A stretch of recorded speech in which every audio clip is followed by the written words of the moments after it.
श्रीमद् भागवतम स्कंद 11 सामान्य इतिहास अध्याय 13 हसावतार द्वारा ब्रह्मपुत्रों के प्रश्नों के उत्तर। भगवान बोले, भौतिक प्रकृति के 3 गुण सत्व, रज और तम भौतिक बुद्धि से जुड़े हुए हैं, आत्मा से नहीं। भौतिक सत्वगुण के विकास से मनुष्य रज और तमोगुणों को जीत सकता है और पालौकिक सत्वगुण की साधना से वो अपने को भौतिक सत्वगुण से भी मुक्त कर सकता है। जब जीव सतोगुण में दृढ़ता से स्थित हो जाता है, तब मेरी भक्ति की विशेषताओं से युक्त धार्मिक सिद्धांत प्रमुख बन जाते हैं।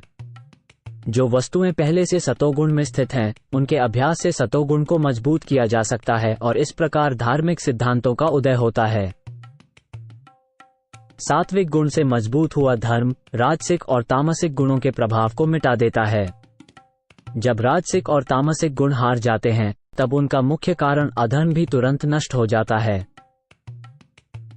धार्मिक शास्त्रों की गुणवत्ता जल, बच्चों या सामान्य लोगों के साथ संगति, विशेष स्थान, समय, गतिविधियां, जन्म, ध्यान, मंत्रों का उच्चारण और शुद्धिकरण संस्कार के अनुसार प्रकृति के गुण अलग अलग तरीकों से प्रमुखता प्राप्त करते हैं। मैंने अभी जिन 10 वस्तुओं का उल्लेख किया है, उनमें से जो सात्विक हैं उनकी प्रशंसा और संस्तुति, जो तामसिक हैं उनकी आलोचना और बहिष्कार, और जो राजसिक हैं उनके प्रति उपेक्षा का भाव उन महान ऋषियों ने व्यक्त किया है, जो वैदिक ज्ञान के विशेषज्ञ हैं। जब तक मनुष्य आत्मा विषयक प्रत्यक्ष ज्ञान को पुनरुज्जीवित नहीं कर लेता और प्रकृति के 3 गुणों के कारण उत्पन्न भौतिक शरीर तथा मन से मोहमयी पहचान को हटा नहीं देता, तब तक उसे सतोगुणी वस्तुओं का अनुशीलन करते रहना चाहिए। सतोगुण के बढ़ने से वो स्वतः धार्मिक सिद्धांतों को समझ सकता है और उनका अभ्यास कर सकता है। ऐसे अभ्यास से दिव्य ज्ञान जागृत होता है। बांस के जंगल में कभी कभी हवा बांस के तनों को रगड़ती है और ऐसी घर्षण से तेज आग लग जाती है, जो अपने ही जन्म स्थान यानी बांस के जंगल को जला देती है। इस तरह से खुद की ही कार्रवाई से आग शांत हो जाती है। इसी तरह प्रकृति के भौतिक गुणों के बीच होड़ और पारस्परिक क्रिया होने से सूक्ष्म और स्थूल शरीर उत्पन्न होते हैं। अगर कोई व्यक्ति अपने मन और शरीर का इस्तेमाल ज्ञान प्राप्त करने में करता है, तो ऐसा ज्ञान उस व्यक्ति के शरीर को उत्पन्न करने वाले गुणों के प्रभाव को खत्म कर देता है। इस तरह आग की तरह ही शरीर और मन अपने ही जन्म के स्रोत को नष्ट करके अपने ही कार्यों से शांत हो जाते हैं। श्री उद्धव ने कहा, हे कृष्ण, सामान्यतः मनुष्य ये समझते हैं कि भौतिक जीवन भविष्य में बहुत दुख देता है, फिर भी वे भौतिक जीवन का भोग करना चाहते हैं। हे प्रभु, ये जानते हुए भी वे कुत्ता, गधा या बकरी की भांति आचरण कैसे करते हैं? भगवान बोले, हे उद्धव, बुद्धिहीन व्यक्ति सबसे पहले अपनी झूठी पहचान भौतिक शरीर और मन के साथ बनाता है, और जब ऐसी झूठी जानकारी व्यक्ति की चेतना में उत्पन्न होती है, तो महान कष्ट का कारण भौतिक काम, विषय वासना उस मन में व्याप्त हो जाता है, जो स्वभाव से सात्विक होता है। तब काम द्वारा दूषित मन भौतिक उन्नति के लिए तरह तरह की योजनाएं बनाने और बदलने में लग जाता है। इस प्रकार निरंतर गुणों का चिंतन करते हुए मूर्ख व्यक्ति असहनीय भौतिक इच्छाओं से पीड़ित होता रहता है। भौतिक इंद्रियों पर नियंत्रण न रखने वाला व्यक्ति भौतिक इच्छाओं के अधीन हो जाता है और इस तरह रजोगुण की प्रबल तरंगों से भ्रमित हो जाता है। ऐसा व्यक्ति भौतिक गतिविधियों में लगा रहता है, यद्यपि वो स्पष्ट रूप से देखता है कि इसका परिणाम भविष्य में दुख होगा। विद्वान पुरुष की बुद्धि भले ही रज और तम गुणों के प्रलोभन में फंस सकती है, लेकिन उसे सावधानी से अपने मन को फिर से अपने नियंत्रण में लाना चाहिए। गुणों के दोषों को स्पष्ट रूप से देखकर वो आसक्त नहीं होता। मनुष्य को सावधान और गंभीर रहना चाहिए और उसे कभी भी आलसी या खिन्न नहीं होना चाहिए। श्वास और आसन की योग प्रक्रियाओं में दक्षता हासिल करके व्यक्ति को अपना मन सुबह, दोपहर और शाम के समय मुझ पर केंद्रित करना चाहिए और इस तरह धीरे धीरे मन को पूरी तरह से मुझ में लीन कर लेना चाहिए। सनक कुमार आदि मेरे भक्तों ने जो वास्तविक योग पद्धति सिखाई है, वह इतनी ही है कि मनुष्य को चाहिए कि वह मन को अन्य सारी वस्तुओं से हटाकर सीधे और उचित ढंग से उसे मुझ में लीन कर दे। श्री उद्धव ने कहा, हे केशव, आपने सनक तथा उनके भाइयों को किस समय और किस स्वरूप में योग विद्या के बारे में उपदेश दिया था? मैं अब इन बातों के बारे में जानना चाहता हूँ। भगवान ने कहा, एक समय की बात है, सनक आदि ब्रह्मा के मानस पुत्रों ने अपने पिता ब्रह्मा से योग के परम लक्ष्य जैसे अत्यंत गूढ़ विषय के बारे में पूछा। सनकादि ऋषियों ने कहा, हे प्रभु, लोगों के मन स्वाभाविक रूप से भौतिक इंद्रियों के विषयों की ओर आकर्षित रहते हैं और इन्हीं इंद्रियों के विषयों में से इच्छाएं उत्पन्न होकर मन में प्रवेश कर जाती हैं।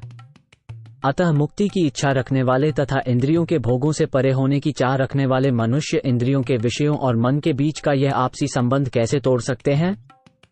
कृपा करके हमें ये समझाएं। भगवान ने कहा, हे उद्धव, भगवान के शरीर से उत्पन्न और भौतिक जगत के सभी जीवों के सृजनकर्ता स्वयं ब्रह्मा, जो सर्वोच्च देवता हैं, उन्होंने अपने पुत्रों सनक आदि के प्रश्न पर गंभीरतापूर्वक विचार किया। लेकिन ब्रह्मा की बुद्धि अपनी सृजन की गतिविधियों से प्रभावित थी, इसलिए वे इस प्रश्न का सही उत्तर नहीं ढूंढ सके। ब्रह्मा जी उस प्रश्न का उत्तर पाना चाहते थे जो उनके मन को बेचैन कर रहा था, इसलिए उन्होंने अपना मन परमेश्वर में लगाया। उस समय मेरे हंस रूप में मैं ब्रह्मा जी को दिखाई दिया।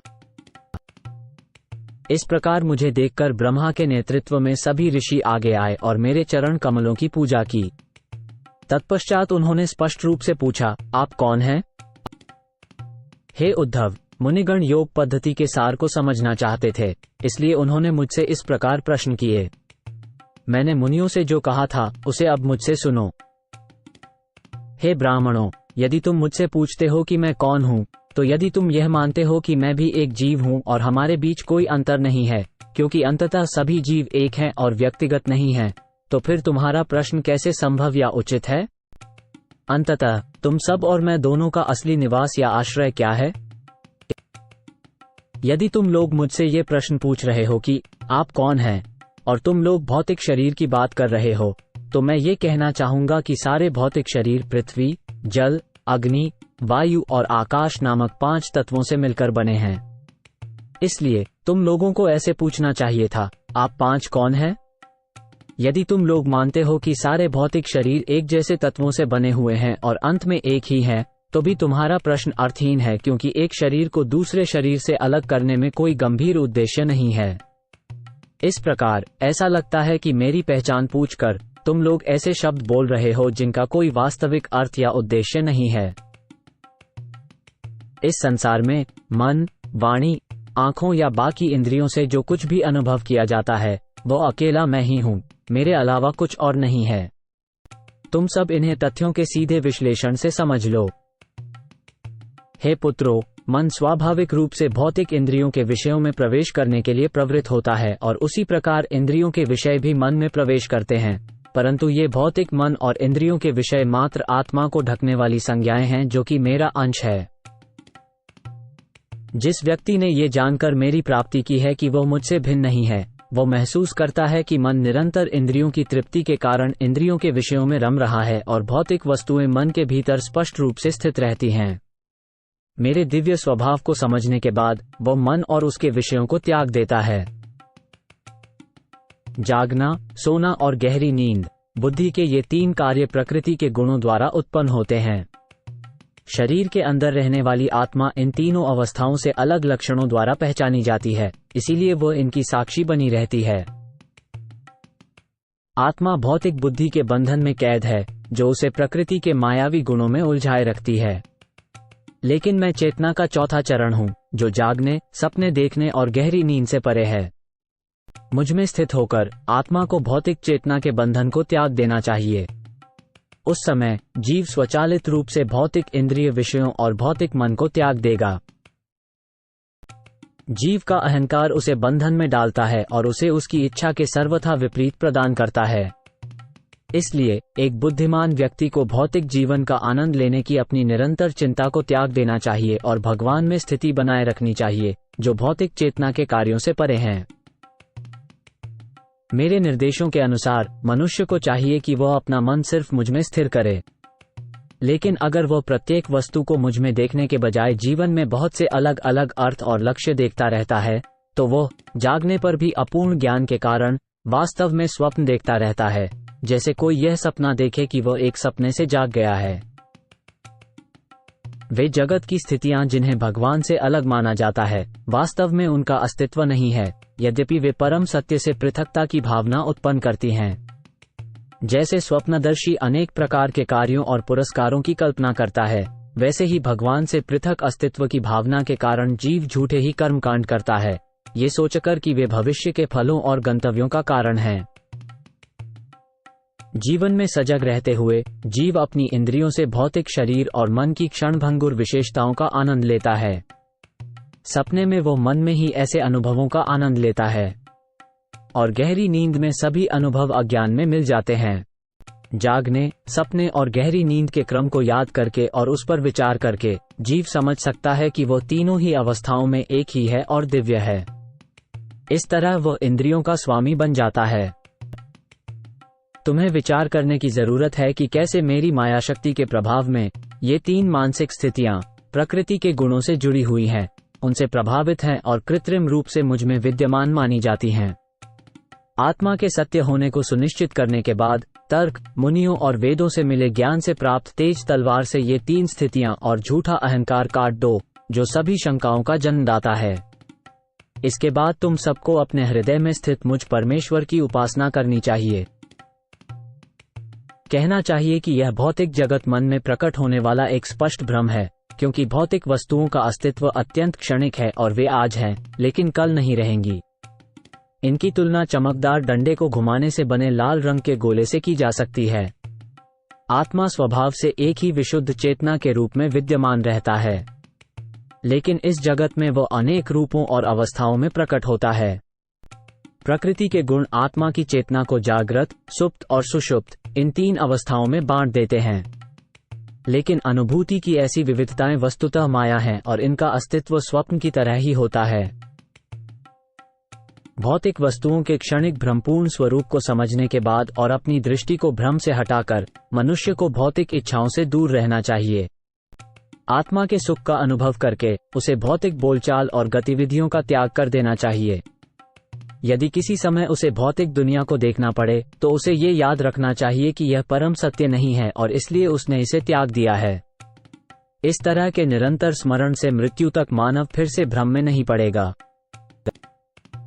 जैसे कोई नशा करने वाला व्यक्ति यह नहीं देख पाता कि उसने कोट पहना है या शर्ट, उसी प्रकार जो व्यक्ति आत्म साक्षात्कार में पूर्ण है और जिसने अपना शाश्वत स्वरूप प्राप्त कर लिया है, वो यह नहीं देखता कि नश्वर शरीर बैठा हुआ है या खड़ा है।